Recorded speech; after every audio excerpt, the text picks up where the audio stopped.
আমাদের দেশের এখন কী বলে ইলেকশন কমিশন বা গভর্নমেন্ট চালু করেছে কি ভোটার বা ভারতের নাগরিক বা যারা ভোটার লিস্টে নাম আছে কি না সেগুলোর ওপর একটা তদন্ত চালু করেছে।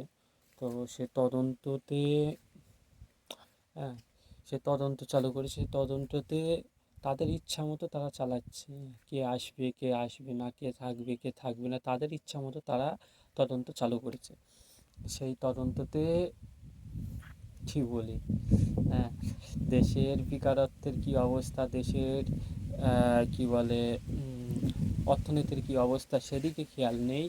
দেশের মধ্যে দাঙ্গা ফাসাদ কীভাবে বাঁধানো যায়, কীভাবে ছোট বড় অপমান করা যায়, কীভাবে একটা হিন্দু মুসলিম দাঙ্গা ফাসাদ বাঁধানো যায়, কীভাবে সব কিছু কী করা যায় সেইগুলোর ওপর বেস করে চলছে। কিন্তু যে ভারতীয় সংবিধানের যে ধারাবাহিকতা, যেটা ঠিক করার কথা সেটা ঠিক করার কোনো ব্যাপার নেই, সেটা ঠিক করার কোনো ব্যাপার নেই, তাই না?